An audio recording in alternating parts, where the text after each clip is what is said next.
Right now, we're going to find out who's the best of the qualifiers to join us for the American League. And that is going to be battle number 1 right now of Sperglords versus Vorbild line on Ruinberg. Let's jump into the map.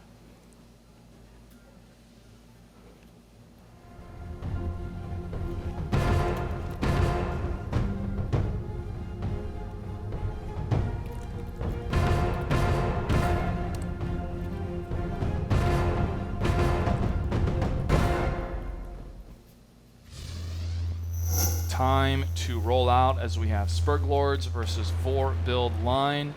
The red team is going to be Sperglords, and the blue team to the north side will be Vorbild line. And now we're seeing some spotting already happening from one of the light tanks of the WZ-132.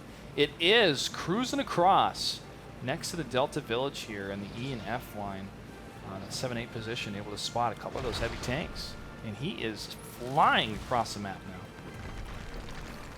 Now, I'm pretty sure that 132 spotted all 5 tier 8s. Oh, he was able to spot a couple of them. From Sperglords. And he's able to see 2 of the IS-3s right now on the map. And he saw one of the light tanks, and he's still cruising along the way, going down the road here. And you will see a couple more of those IS-3s, and maybe setting up on that F road, try to get a flank against the red team. But they're really pushing in towards the flag cap. The 2 IS-3s have set up a flank on the F road, but it's too late. They've already pushed past that side, and now they're going towards the flag cap. And they have no IS-3s, they have no T1s, nothing to scout that flag cap, and now they're going to get the advantage as they push on for the first side here. As the blue base is under attack. The red base still has one of the T1s, or no, excuse me, the WZ-132 to the south side, all over the map, getting that scouting position. 22 seconds left. Chronic Pain back up. You don't need to be that far. You don't want to get hit. As Phonon and Chronic Pain will be sharing some HP here, at least trying to go back. 13 seconds left on the clock. The red team, Sperglords, however, does get, oh, is it a reset? No. Yep, there is one reset going against him. Some more shots being fired. Chronic Pain has taken some damage, but now he's trying to poke out with Phonon. 13 seconds left of the WZ-132 for Pork. Omen trying to move in, getting some shots against him. 491 at a 1050. Chronic Pain trying to get that last shot as that T1 trying to get the hit. But no, here comes Zizak as he tries to get that T1, or at least some shots against any of the 5100s. And Phonon is going to take another hit. He has 62 HP left. He'll go down against Sugata. Sugata gets the kill. This is a nice play from the blue team, trying to get the surround now and piecing away brick by brick, shot by shot against these armor houses of the IS-3s. T-69 tries to land another hit. It misses. And now another reset. This is a pretty intense battle. I'm not entirely sure how this came to be. I think a little bit too much poking from Sperglords on that corner allowed too many resets. They had a fantastic position with those 2 T1s hidden behind the 5100. All they really would have needed to do would be track anything coming in, and that would have been game. I don't know if our 5100 here on Sperglords was clipping or what was going on, but they just handed it straight back to Vorbild line, who really did not have position in that situation. They did not, but they were poking out too far, like you said, David, and now the IS-3 is the only one left alive from Sugata. The T-69, Lozaris, it can get some good shots on him, but he's going to reload. Nothing is scouted right now for the red team, and he is the only one left alive. And here comes Homing and his T-69. Oh, it looks like Lozaris does have a couple shots left in his drum, takes a hit from Homing, and 1063 out of 1350. Whoa, another shot fired here. I can't tell if that was from Homing or Lozaris here. But Lozaris now knows that his red base is under attack, and he's going to get fired upon from the IS-3, from the surround. He is going to be completely surrounded here on both sides. And now he's going to try to move in against the IS-3 to try to stop that flag cap. Well, he could maybe pull this out, but he's going to have to get another reload here. 232 at 267. One more shot. That IS-3 could go down. Brawling mode now from the T-69. But it's just going to be a matter of time before Sugata gets that final shot. Interesting fact here. Lazarus is actually the clan commander for Relic, which is the clan that Vorbild line here, or sorry, Sperglords comes from. Vorbild line takes battle number 1 as the clan leader was not able to hold out in his T-69. Impressive play from a defensive position, at least trying to stop the flag cap. But again, why poke out? Why poke out when all you have to do is track, stay behind the buildings, wait for them to come to you. You don't have to get the jump on them. They can get those resets over and over and over again. And one of the IS-3s completely ignored the two IS-3s that were at the defensive position and went for the 5100 and the T1. And he saved the game. Yeah. By doing it. If he had not pushed there, the two T1s behind the 5100 definitely would have capped out in time. And I'm actually confused as how that did not happen. I think at some point there was a reset on one of those T1s. Maybe he stepped out of the pack or out of the circle, something along those lines, because just time-wise, unless those T1s showed up very late, they should have capped out. Well, when I glanced over when that one IS-3 was coming in to attack that 5100, I only saw one T1 behind him. That could have just been my eyes didn't see it. There were two. Okay. And there was a slight reset there, and that was the 5100 stepping off cap, but he had to try and do a shield wall. What I'm confused about is if all of their team, because it looked like 5, 6, 7, were all on the cap, then they should have capped out way before that team got back. The only thing I can think is that those two T1s came in very late after the cap to add that pressure. If not, then it definitely would have been Sperglords' game. Well, as we take a look at the score screen here, Sugata in the IS-3 doing the most amount of damage. 8 for 8, 24-21 for his damage pool. Next one, Sin, 10, 6 for 11 in the 5100, but still getting enough damage. And then after that, homing in the T69. Now for the opposite team, they did not have the same damage output, and they actually absorbed quite a number of shots, especially this IS-3 here for Chronic Pain. You know, he took 5 out of 6, 5 of them actually penetrating here. Now, if they, again, were to hold that defensive position, it would have been better. Soviet, your thoughts on that battle? Well, if you can take a look at my illustrator, it pretty much shows. Do not poke that corner. Every time somebody gets hit, a little bit is reset. And they were, I believe, 7 seconds away from capping. The Sperglords were so out of position. They were pushing even deeper into the Delta Village by the time they got on cap. Also, very interesting position here for the T1 on Sperglord. This guy is a T1. No vision at all on the cap. Nothing. So by the time they got on cap, it was a surprise for Sperglord, and they messed it up by poking. Every time they poked, 10 points went off, 10 points went off, 10 points went off, and that gave them time to run back and destroy the T1s and the 5100 that was in the corner. So just unfortunate positioning, unfortunate poking. I think they were a little too eager, I would say, to try to win that battle and end up costing them. Yeah, and they're going to be a little bit surprised, too, of, well, we had a positional advantage at least trying to get the flag cap, but now what happened? So, again, don't poke. Don't poke. Just like don't poke snakes with a stick, kids. You don't want to do that because it provokes them. You want to use that building, use that defensive position to your advantage. Let them come to you, especially when you're flag capping. We're going to take a break. We come back. Battle number 2. The final match for tonight is Sperglords versus Vorbild Line. Vorbild Line is up 1-0. You're watching WGLNA. Stay tuned. A killer combo indeed for the AMX 5100. Unfortunately, a lot of these teams have utilized the combo breaker, taking down a lot of these 5100s. I'm Clutch. Welcome to WGLNA. Season 2 qualifier number 2. We're going to ready to start battle number 2, Sperglords versus Vorbild Line. I'm joined by Nagatron, David Williams, as well as Kirill Bondar. See, I got it. Very well. Thank you. Both from Fulcrum Gaming. The #1 team in North America, ready to defend their title in league play, and now we're trying to see which team will be joining them along with the rest of the teams that have made it into season play. The final qualifiers for Season 2, we want to thank everyone that's participated in the league so far, and for those that do not make it tonight, please continue to support the esports scene for World of Tanks. And you can as well by making sure to follow us on Twitter at WGLNA, Facebook.com/WGLNA, and to catch all the VODs and our fun segments, go to WGLNA.com. And for Fulcrum Gaming, where can they find Fulcrum, David?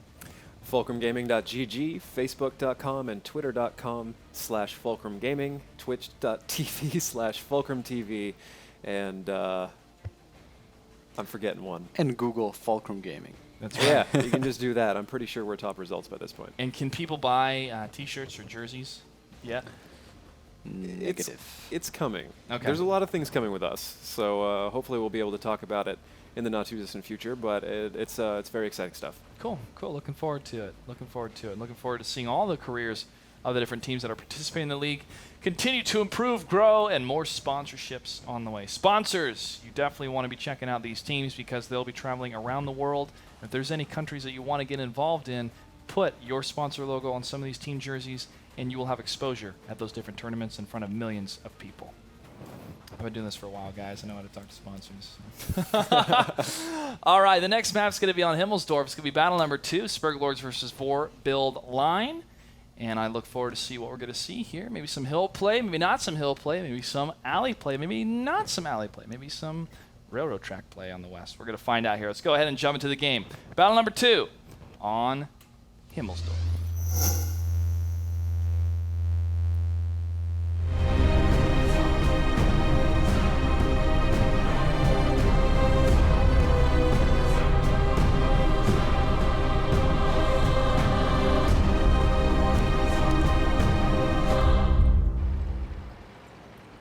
North side, we have the red team. It is Sperglords. And to the south, blue, it is going to be Vorbild line. And further than the red team, we have 2 AMX 5100s, 2 IS3s, and a 1390. David, what do we have for Vorbild line? 2 5100s, 2 IS3s, and a T69. A pretty standard lineup here. Definitely a little bit stronger than the 1390 lineup, I feel. Unless that 1390 is able to come in at a very, very ideal situation, it just doesn't quite perform like the 69 can on this map. Would you say that even after the penetration difference for the T69 now in the 8.8 update? Yes, absolutely. If you were taking those kind of reckless snapshots with the 69 to begin with, then You're not doing it right? you just weren't doing it right. So now you have to aim even more, which I'm happy about. There's definitely a lot of people who are just spamming the 69 shots and getting out of it because of 300 heat pen and often high rolls. But with 250, it's still not hard to pen, but you have to place your shots. It's a little bit more skill-based. Makes it a more balanced tank, yes. Yeah. One thing I'm noticing so far, a lot of teams are choosing Ruinberg and Himmelsdorf. Ruinberg, to me, is a little confusing. Himmelsdorf makes tons of sense. It's a very balanced map, very map for people to be comfortable on. Why do you think teams are falling back on these and mines? Mines is actually my favorite map, and I like it because some teams are deciding to kind of mix some of the heavies with the lighter mobility tanks for some of the hold down positions and also for some of that HP and fire. But for Ruinberg, I don't know, David. I don't know why a lot of teams have kind of fallen back to that map unless they're comfortable because they're used to drawing in the past. That's what we saw a lot of draws before. But what are your thoughts on that? It's true. It is kind of a map that people have seen a lot. It's one that people have often played in Clan Wars. A lot of what we've seen, especially teams that take Delta Village and the F-Road at the same time, that is classic Clan Wars strat. That's what we saw Vorbild line do last time, but Sperglords ran a more traditional 742, the cap fast as it's known, and they just didn't execute it correctly. Soviet, do you have any insight on perhaps why teams are picking these maps? I think they feel safe picking them because they know that the map offers a lot of kind of safe havens for retreats. Mines is one of those maps where the southern spawn especially can be used to be a defensive position. Same with Ruinberg. Ruinberg has a lot of positions where you can just take cover and kind of rethink of what you're doing. Unlike maps like Steps and Prokhorovka, where you have very open positions and you have to be aggressive. Lazarus peeking over from up top of the hill and getting shot by an IS-3, so we do know that Relic is taking some sort of map control. Clutch, maybe you can tell us a little bit about that. Yeah, it's a lot of hill play right now, but trying to use that positional play of the high ground with the 5100 is Shiznit 123 in that 5100. But RJ in the T1 is taking a lot of damage along with wall hacks. Those are the two tanks that are not on the hill trying to be the eyes and ears and stay alive. But now both the T1s are dead for the red team, for Sperglords, and that's going to mean less information on the bottom of the hill. And will it be a full commitment from the red team? It possibly could be, as two of the IS-3s are going to move down from the Sperglord side to the northern section. Chronic Pain and the IS-3 will lead the charge here, as Phonon is going to take the second position.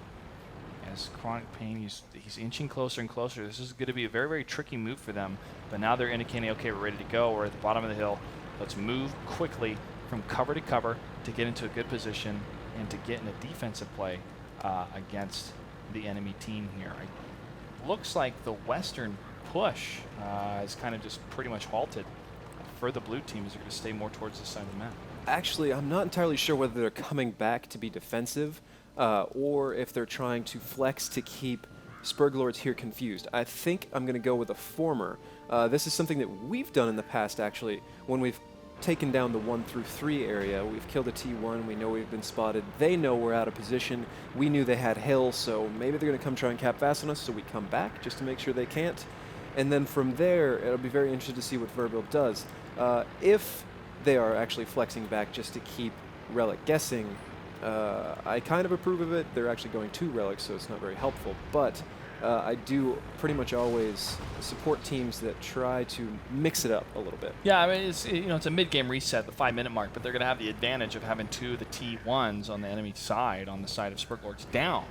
And so if they do move quickly and together, they can get the jump on the enemy if they're not properly in a spread out in defensive position. But even then, if they're able to get the lockdown on one of the enemy tanks, that's all you need. Because when one of the tanks goes down, that's less damage, less HP they have to shoot. And that is going to change now because both the T1s have been destroyed. But that information that has been gathered, though, will be important if there's going to be movement from the blue team. It looks like no, they're going to still settle in and further decide what they're going to do. That was a good grab there by Sperglords, taking out both those T1s. Very strange positions, given the last things that I had seen being locked into Vorbild line's view here. Kind of get a little insight into what they see, what they must be thinking. And right now, in their shoes, I honestly would not be super confident in any real play here. We've lost our eyes, and last intel showed them spread out all over the map with a 1390 roaming. Looks like they're actually gearing up to try and take Hill, which is an interesting choice, to say the least. Yeah, especially at 3 minutes and 40 seconds on the clock. It's going to take at least another 30 seconds for them to get to the top of that hill to fully commit to going down to the opposite side. But if they do have a distraction down Tank Alley, land a couple shots and force the turrets to rotate towards that area, sweeping down the hill, if they all move together, could get a couple crucial shots and also a tank kill to that side. That's not a toy. One of the light tanks, 1390, is able to spot one of the 5100s moving up to the top of the hill. Lozaris does see him, and he's trying to stay just underneath, and he does spot 2 of the tanks. That's going to be crucial information for the red team. He does go down, though, and there's going to be an 8-tier advantage. However, you cannot win with an 8-point advantage here on in this qualifier. You have to kill all the enemy tanks or capture the flag. I've mentioned that a number of times tonight because it is different compared to the past, and I want to reiterate that so everyone knows. The players know, and has been established in the rule books for this qualifier. Now the IS-3s are going to be pointing towards the hillside, and now are we going to see a push from Tank Alley, David, from 2 of those tanks upcoming from the courtyard area? Yes, it looks like Vorbild is doing something a little bit more standard now. 3 tanks off the hill and into the 0 with 2 tanks going up the 8 line, but it's not working out for them. They ran directly smack dab into 2 5100s as Sperglords saw this coming, and they're standing there exchanging fire, I guess trying to get something out of their loss, but 2 5100s down for 1 5100, that is obviously not ideal. No, and Das Naughty Toy able to clean up the rest of those tanks in his 5100. Took a little bit of damage there, but most of his teammates were able to take, most of the damage went to his teammate that got destroyed. But the IS-3 from Pork Omen from the Tank Alley does get the flank. However, Sugata and Pork Omen do not fully commit because they're waiting to see who's going to pop out of this corner. And Chronic Pain is the other one who does. They're going to land some shots on Pork Omen. Sugata, you're not in the right position to trade some blows here. He's a little bit behind, waiting for the red team to overcommit. 1 minute, 35 seconds left on the clock. Pork Omen and his IS-3 is trying to land another shot. No, he gets hit by Chronic Pain. Das Naughty Toy gets cleaned up at the T-69. Zizak from the north side of the hill. And he is trying to clean up the rest. Chronic Pain, 269 at a 1500. And Pork Omen's trying to stay behind here. 1 minute, 17 seconds left on the clock. 2 IS-3s left for Sperglords. 1 now left for Sperglords. And this could be another victory for Vorbild line. Only 1 tank left alive on the field. A minute left on the clock. I'm going to say Vorbild line's going to clean this up, David. Yep, Zizak here is just about reloaded. He's going to step in and pump 4 into the back of Fonin along with Shigata, the IS-3, and Pork Omen, all he has to do is step back and just let the magic happen. And the magic does happen from Zizak as Vorbild line takes another victory, 1 battle away from closing out the night and moving on in the brackets. Hey guys, welcome back to WGLNA. I'm so excited tonight because we're going to go out and celebrate our friend Mickey's birthday. He's the sound guy in the back. Happy birthday, Mickey. And I got a little bit flabbergasted, man, because I'm really excited about going out karaokeing, but it's going to be a lot of fun. I'm going to take the Soviet and Nagatron guys here, and we're really enjoying tonight. You know, we got one more battle potentially. If not, we have the last series of the night. And what do you guys think about commentating for 5 matches? It's a lot of fun, but it's also a lot of different things you see in one day when it comes to world tank strategy. It's a little bit tiring. I think perhaps if we had not traveled, like 1,000 miles plus, and been awake since I can't even remember at this point, then Really? It would be even more fun. But I enjoy it. I've never actually gotten to do it in a professional setting that we were prepared for. I did a little bit at South by Southwest a while ago, but we were casting like crowd versus pros kind of thing, so you just have nothing to talk about. Soviet, I'm having a blast, man. With the help of Red Bull, this is awesome. All right, and also you beautiful, see that pitch? beautiful so many sponsorship water. opportunities. That's right. That's right. Look at all this space. This is why all the teams in WGLNA need to have great jerseys, because the more professional you look, the more professional people are going to treat you, and that goes for anything in life. You act the part, people will treat you like the part. And we are going to see a battle on steps. Now, this is actually another favorite map of mine in the defensive play scenario. This is a type of map that I like to kind of pull out that card of, hey, if we can just hold down and not have to fight, let's do it on steps, because it's kind of more of an open map, some good hold down positions. You have that east side valley, you have the rocks to the west, you have a lot of potential for camping, maybe. We're going to see. All right, ladies and gentlemen, it's going to be on steps. It is battle number 3 of Sperglords versus Vorbild line. Let's jump into the battle. And will he? No, he's going to bide his time a little bit, keeping his turret tucked over to the right here to see if anything spots from the WZ-132 or the 1390. Nothing will, it seems. And the RJ T69 is going to take a hit himself, though, as Homing and his T69 is able to land one shot against him. 1-1-1-1 at a 1350, as Rizal's and his IS-3 is scouted for the red team as well. Das Naughty Toy maybe pushing in against the T69. Lozares does have a couple shots in his 1390. But is it enough? Zizak is able to get a couple shots against Lazarus. 36 seconds left on the clock. It's going to be a draw, folks. There is no way that they're going to be able to kill all the tanks in 30 seconds unless they have super high rolls and a nuke. I'd say this is one instance in which the absence of the 8-point rule is definitely working in our favor here. If one of these tanks on either team had managed to go down in these last 30 seconds to a minute, I think we would all agree that it would be kind of a cheap win for however it played out. So hey, a win's a win, man. well, from the viewer's perspective, do you want to see a team win because one tank just got nuked in the last 10 seconds? Not really. Yeah, I saw Cazadores won a couple matches. It was actually a lot of fun to see, especially for our team speed. Hey everybody, welcome back to WGLNA Season 2 Qualifier 2. Right before we go live, we were talking about the internet, and Negatron goes, in case you need burgers. I thought of all the things to say. No, you're talking about the microwave dish. Yeah. Some sort of whatever. Yeah. Telestrator? All right, Soviet. I know you love your artistry. Let's go ahead and talk about what you saw for that battle.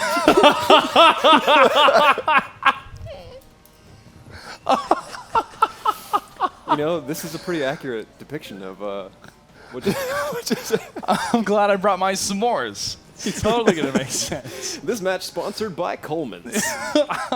REI. Oh, man. Well, that's pretty much what we saw. Thank you, Soviet, for that in-depth analysis. Very much appreciated. Best one yet. Best one yet. Ladies and gentlemen, the John Madden of WGLNA.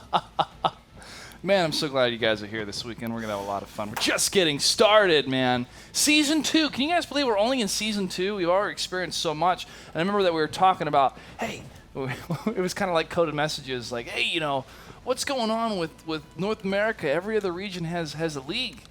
And then Nagatron, you knew about it. Soviet knew about it a little bit before everyone else did. And you're like, don't worry, guys. It's coming. It's coming. Don't worry.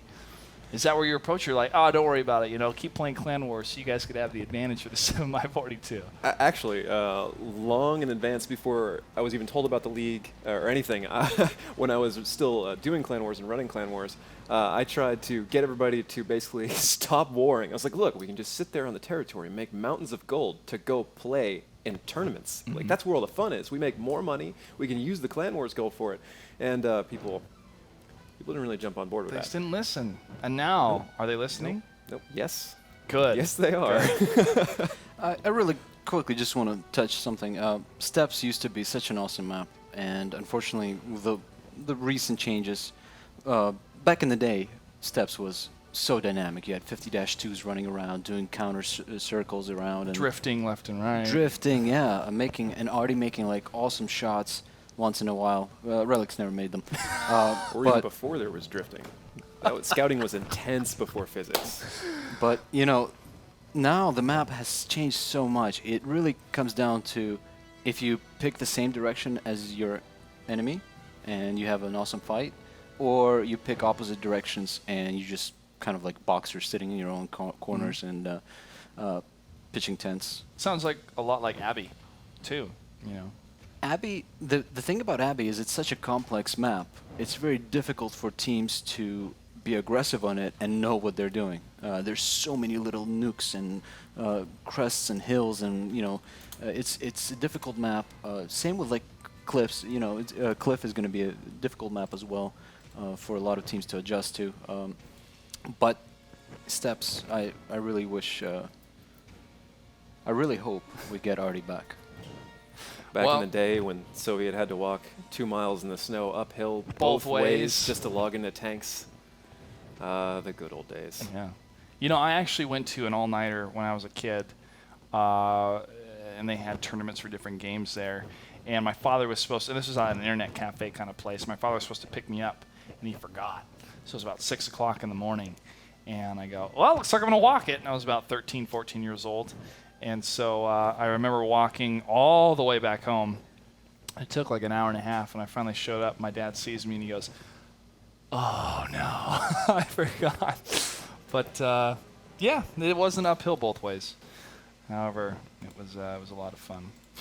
We are trying to set up the last, the next battle here, potentially the last battle. It's going to be up to really Vorbild line if they're able to get the final win here, since that was the last draw. It will be battle number 4. Well, it could be another draw. Another draw or a victory for Vorbild line would equate to a overall victory. Vorbild line taking the match. Yep. They can play defensive, and why not just use all TDs? No, they shouldn't do that. Don't 7 do that. KV-1Ss. Yeah. No. Maybe Jumbo Shermans. I'm sure Mr. Bitter would love that. Absolutely. Anyways, the next map's going to be on Prohorovka. And let's talk about this map a little bit more. We do occasionally see AMX 5100s. Some teams brought some IS-3s this time. So for some people that are new to World of Tanks, why is it important to have mobility on this map compared to other games? Or compared to other maps? There's so many ridges on this map. The map is really split into, let's say, micro sectors, and you have to be able to jump those sectors really quick to identify where the enemy is and to be able to surround them and kind of close them in that little sector whenever you identify it. The 1-2 line is, you know, you have a lot of camo positions there, a lot of bushes and whatnot, but if you take heavy tanks, they have no vision. Yeah. The rest of the map is very open. You have berms everywhere, ridges everywhere. That's why you see a lot of 1390s run around all the time, surf those ridges, try to get any intelligence on the enemy team, and then make a proper decision on how to, how to approach it. All right, thank you very much. Let's go ahead and jump into the next battle. Battle number 4 of Sperglords versus Vorbild line on Prohorovka.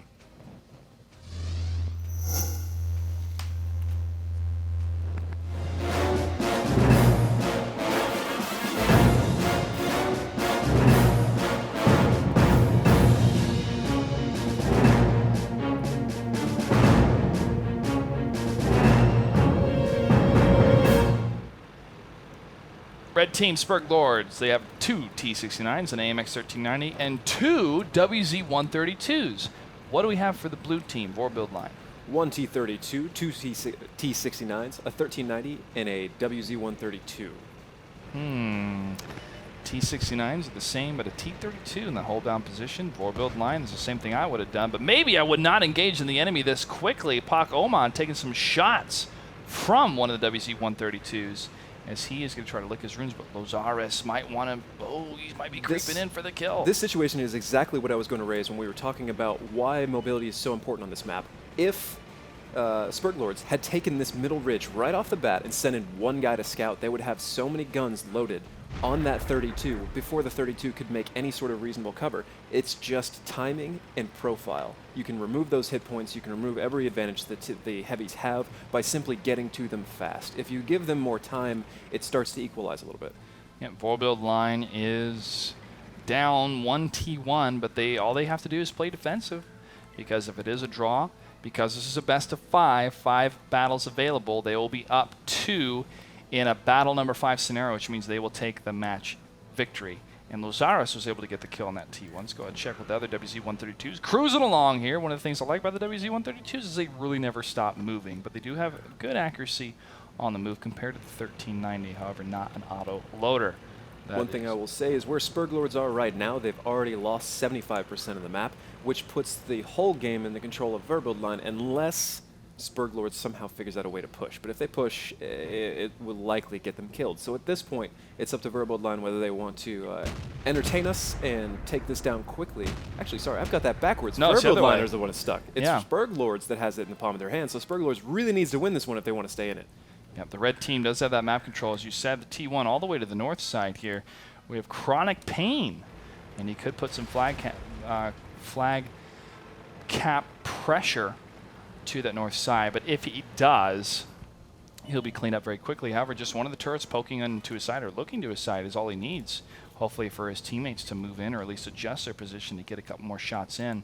Das Nota Toy in his WZ-132 still cruising up and down these different ridges here to poke in and out to get any type of information necessary to get that push in. Lozaris is the one that has taken the most damage on his team that's still left alive, 617 out of 1100 HP. And he's going to be one creeping closer and closer. See Sin 10 of the WZ-132 is not going to be able to get a shot off. But now wall hacks in the other T1. We'll see Rezals in his T1 and Chronic Pain. Will he move in a little bit closer? RJ gets the kill against the other T1. 2 T1s down for Vorbild line. That's eyes and ears off the battlefield for them. And now Sin 10 could be pushing into a trap if he goes over that ridge line. The Shiznit 123 is the closest one to him, and he could poke above this ridge, but if he does, he will be lit up very, very quickly because of Sin 10's range.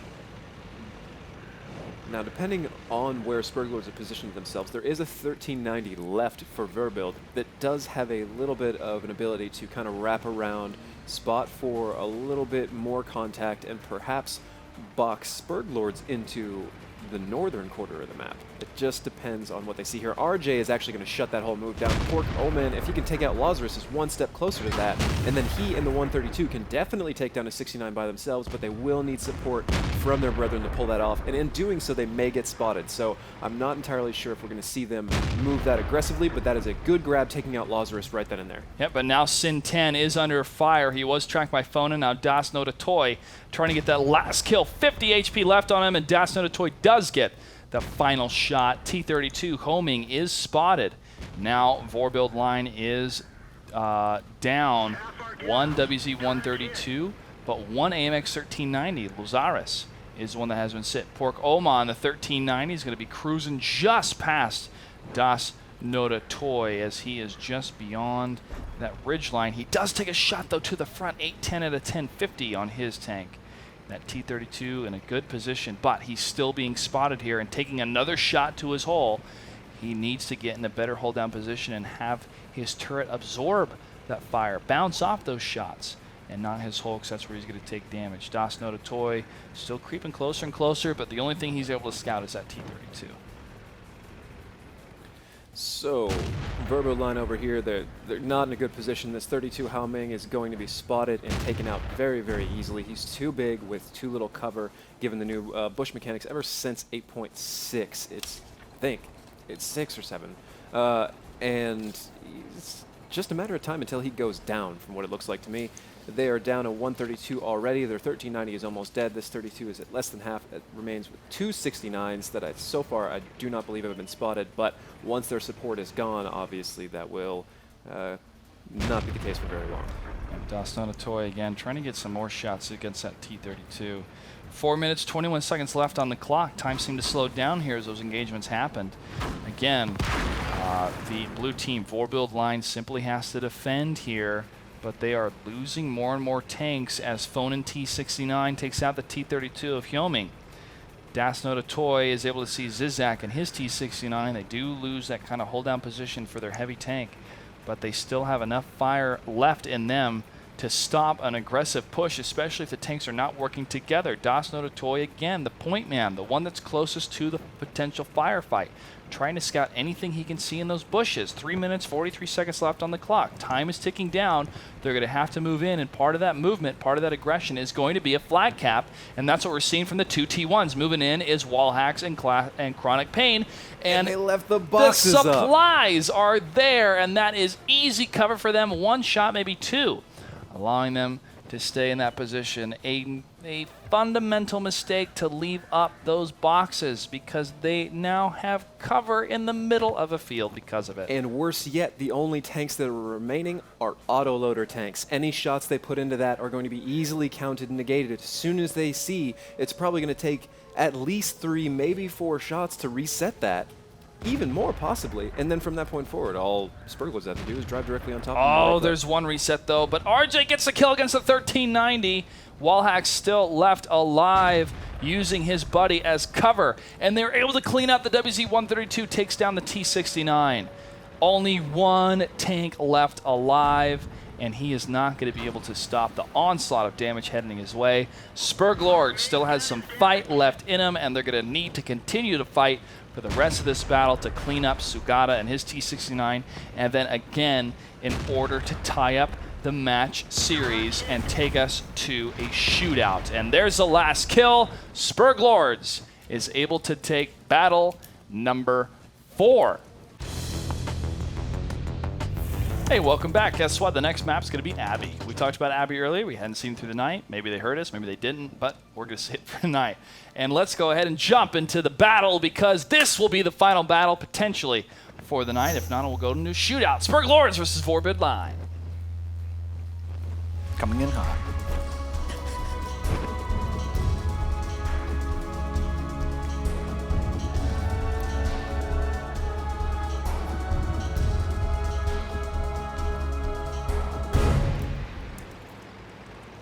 And here we go to the south. The red team, it is Sperglords. They still got some fight in them. To the north, blue team, they're up 2-1. It is Vorbild line. And for tanks, AMX 5100, 2 IS-3s, T-32, and an AMX 1390 for the Sperglords. What do we have for the blue team, David? We have one 5100, one IS-3, one T-32, one T-69, and a WZ-132. Again, the variety pack of tanks, and they're splitting up in a very strange way. 2 by the Abbey, but it's not the lights, and 3 going into the 1-2 line. So I am very interested to see what's going on here.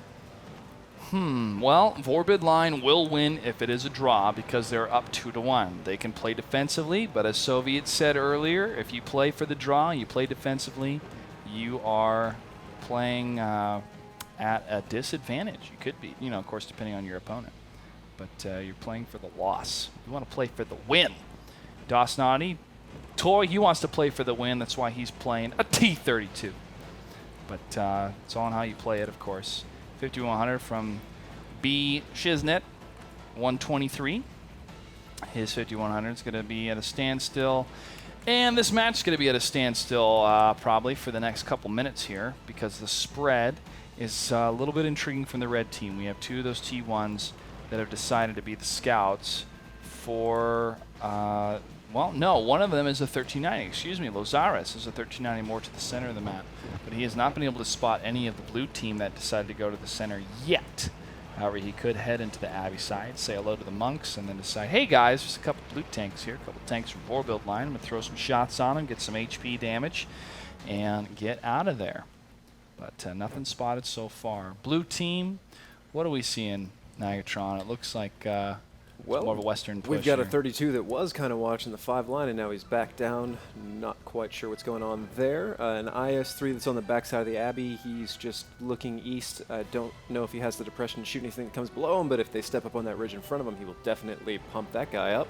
And the rest of them are abandoning the 2 line, it looks like. Just lost T1 that was providing them eyes. Yep, Lozaris was able to get the kill, and now he's going to back out away from the Abbey since he might have exposed his position there. He did expose his position. He with that was shot. seen, yes. Okay. And now he's going to back up. Smart play by him. Get the T1 kill, back up. Celebrate the victory with friends later because the battle's still going on. And the T1 RJ all the way to the east side on that hill, on that road.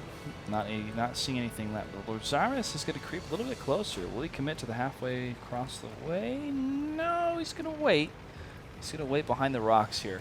Let's go ahead and check out what his teammates are doing. Looks like they're not playing defensive. Yep, nothing's really changed for these guys here. But look at this lineup: IS-3, AMX 5100, and leading the charge is going to be that T-32s. They're going to creep closer on the west side here. The red team now showing their teeth again. Sperglords, but they're going to have to get those initial shots, that alpha strike damage, hoping those IS-3s because of the high damage output they can have. We'll say Vorbild is in some strange positioning right now with 2 guys all the way in the back of their base. They're pretty much exposed from every angle possible in the event that Sperglords push on them at all. So not quite sure what's going on over there. Well, now the IS-3s are returning the corner here along with the T-32 and the AMX 5100. They have not encountered any blue tanks yet. They are in enemy territory now on the D line and getting closer and closer, going up the 2 and 3 line road here. Blue team is falling back, as we were kind of talking about earlier. What are they doing? They're playing for more of the defensive play, but all the way in the back of their base. They're not trying to stop the bottleneck, or at least try to force a bottleneck fire rate, firing into anyone creeping across that corner. It's a little confusing. They're actually set up as though they're trying to cap their own base almost. That would be effective in that instance, but where they are now, I think they're just going to be exposed, but we'll see here. T-32 poking around the corner.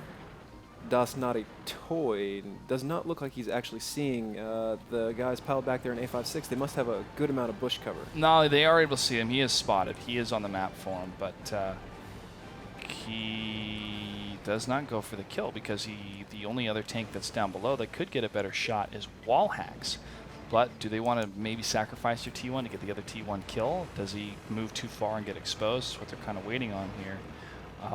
But he was able to see, it looks like, a couple of those heavy tanks because of the proximity spot. And now he is able to see the rest of those tanks, or at least one of the heavy tanks, and they're going to back up here like a dog scared of a kitten. Rosales, that T1, is able to light them up, though, and Chronic Pain taking a lot of hits, 629, 313 at a 1500. One more shot, he could go down. He's just firing into nothing. He doesn't know where the shots are coming from. And he is he's in some trouble. He's going to back up here while the rest of his teammates are going to try to... Oh, Rosales is going to take some shots from the T1. Lazar's coming in hot, takes him out, and wall hacks down too. Yep, that T1 still on the other side of the map, trying to scout anything he can here. But the 1390, Lozaris trying to get away from Homing's T32 position. Sugata is able to take down wall hacks, though, in the IS-3 from downtown, at least from far away. 4 minutes left on the clock, folks. This is going to be up to Sperglords to get the victory here. If not, it will be a match point for Vorbild line, and they will move on in the tournament, while Sperglords is going to have to wait until Season 3 to participate in WGLNA. A lot is on the line for both of these teams, but Sperglords is up against the ropes. More shots here from Lozaris against that T-32. And another shot tries to ring true against him. It does not. But B. Shiznit, 123, tries to get another hit against the T-32, but nothing is landing. And the blue team is in this kind of split position. 2 of the tanks are in the middle. The rest of the tanks are to the northern spot. And they're simply trying to guard their own flag capture. But from what flanks are they trying to approach, Nagatron? Well, Basically, they're just trying to defend from anything attacking from the 2-3 line. These are the two tanks that I was referring to earlier, where they could be spotted, and once they're spotted, they really don't have a lot to run, or at least I thought. Now that we're looking at it, they do seem to have a reasonable amount of terrain to run to, and almost undoubtedly they will spot back whatever is shooting at them unless they are very far back. But if they're very far back, they're not likely to get spotted, so it's actually not as bad as I thought it was. But it would be fantastic if they were to move out of it now, join up with the rest of their guys, and flow in from behind Sperglords. Yeah. And now Dasnodi and Lozaris are able to see two of the tanks for the blue team. Dasnodi and the T-32 should move right in front of the T-32. If he's going to commit, he will commit against a T-69. Going to try to use that gun elevate, or that gun depression rather, to get some shots in the 69. And now the rest of the red team is moving in for the kill. But one of the 5100s is getting lit up. And he does go down from Zizak and his T-69. However, he will be clipping soon. Lozaris and his 1390 moving in for the kill. Sin 10 and the 5100 trying to get a shot against him. However, Lozaris is in a hole, so he will be away from some of the shots that will be fired, while Dasnodi and the T-32 trying to line up some more hits against that 5100. And the 1390 that was destroyed is going to be a defensive hold-down position for Lozaris and his 1390. T-32 again pulling back while homing, and his other T-32 is spotted by the T-1 to the middle section, and he is trying to keep his hold down position here. Where is the rest of the blue team, David? Well, there's an IS-3 sitting up by Abby, so he's there to kind of provide overwatch for homing in this T-32. The rest of them are kind of poised on different points of the cap, and they're going to be able to easily pincher these two tanks coming in. Shigata, the IS-3 up in Abby, dropping Chronic Pain, the IS-3 who was pumped up earlier and was at very low hit points. Oh man, the IS-3 Fonin is going to play a game of cat and mouse between the T-32 that is just to the bottom of the hill. He's going to take a hit himself, but it does not penetrate as he tries to fire back against Sugata. 1 minute left on the clock. Vorbild line simply has to hold against Sperglords for the match point victory, and they can do it. They have a bit of a spread and shots ringing out from both sides. Sugata holding down from the Abbey side, while two of the heavies, the T-32 and Sin 10, are simply playing cat and mouse with Dasnodi and his T-32 is taking some significant damage, and Lozaris. Dasnodi is losing more and more hits here. 684, 476. He doesn't know where it's coming from. He's trying to land another hit against anything in those trees over there. 26 seconds left on the clock. This is going to be a close game if they're able to pull anything out, but I don't think they're going to, and Vorbild line is going to walk home, or take this and be able to walk on in the bracket series here. Sin 10 and the 5100 turning around the corner against Fonon and his IS-3. But Dasnodi gets the kill against the WZ-132. 3 seconds left on the clock. 2-1, and Vorbild line, because of draw, will take the match series. Congratulations. They will be the final team tonight that will move on into the brackets. Commenting on the positional play that Vorbild line had, all they had to do is play defensive, right? I mean, to get that victory. But half of their heavies, or at least two of their heavies, went to the middle of the Abbey side. Was that to kind of create this two-positional crossfire from both the approaches for the mountains? That's maybe what was going through my mind. It's hard to say. They committed a little bit too far down the 1-2 line to really say that they were trying to use them to work together. I think maybe they were flirting with the idea of pushing, and then they made some sort of contact and pulled back. It's really not sure. There at the end, I think maybe their 5100 was clipping. They had an IS-3 isolated. They had both of his teammates lit, so there isn't a real reason why they wouldn't have gone and just stomped on him right then and there, unless, you know, they didn't feel like trying to kill him because they didn't need to, or the 5100 was loading.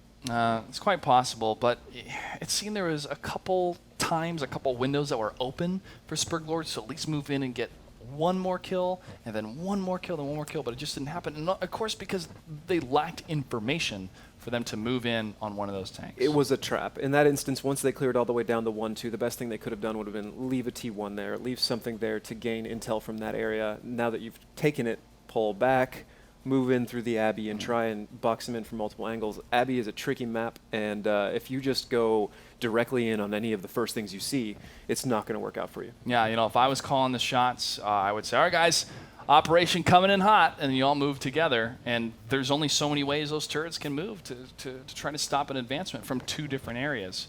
But that's not really how it worked out. Let's go ahead and throw it over to Soviet. He's done playing Pictionary there with the Telestrator. Just kind of an unfortunate map, really, to end it on.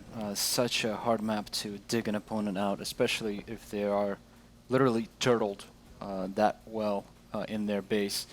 Basically, Vorbild line used the terrain right here to pretty much separate them from the rest of the map, and Sperglords were left with just coming in one at a time because just of the way the terrain is laid out there, they couldn't do much. They couldn't surround. They couldn't do anything. And if they even tried, they were getting crossfired from these positions into all types of angles. So Vorbild line takes it. I'm not sure if it's a noble strategy, but a draw and a victory. It's a victory. And sometimes all's fair in love and war and World of Tanks. All right, well, thank you for that analysis, Soviet. And it's time to wrap up the show here. Let's go ahead and have a quick recap of who are our victors and the ones moving on. First up, we have Pup Stars, Then Refuse to Die, Landing Zone Slayers, Sympasaurus Rex, and Vorbild line. Some good plays, some quick pace gaming towards the beginning of the night. Some pretty good play, a little bit of campy play there. But these teams want to be victorious because they know it's a single elimination bracket, and it's important to realize that this is their last chance to get into Season 2. We have one more spot open, so it's still anybody's game. And again, huge thank you to everyone that participated. If you didn't make it this time around, best of luck next time in Season 3. I'm going to go ahead and throw it over to Soviet for any last words of the night. Well, thank you very much. It's been a pleasure. Hopefully you enjoyed my drawings, and look forward to the rest of the weekend. All right, it's going to be a lot of fun. David. I thought we saw some fantastic play from Pub Stars and Refuse to Die constantly coming in hot on any engagement they had. And quite frankly, those were some of the best play I see. I'm looking very much to seeing how they match up and who they play against next. I'm relatively sure, based on what we saw tonight, those are the two who are going to be facing off in the finals if they're in different sides of the bracket. I was about to say that, man. That would be a heck of a finals that everyone should tune in for. Make sure to tune in tomorrow night at 5 o'clock where the brackets will continue in qualifier number 2. And also, make sure to follow us on Twitter at WGLNA and also Facebook at facebook.com/WGLNA. If you want to catch all the VODs and the segments, go to WGLNA.com. If you have any questions for us or if you want to follow Fulcrum Gaming, make sure to follow at NigertronHQ, at Mr. Soviet, and also twitch.tv/Fulcrum Gaming TV or Fulcrum TV. Fulcrum TV, Facebook.com and Twitter/Fulcrum Gaming. FulcrumGaming.gg. All right, I'm getting it. And a YouTube/Fulcrum Gaming TV. Right on. That's the one that's both. Thank you, Keep gentlemen. them guessing. Also, a huge thank you to our sponsors, Azo Monitors. Azo Monitors are now available at Amazon.com. Make sure to check that out. Kingston HyperX, Alienware, and Logitech. Thank you for watching. Good night and good game.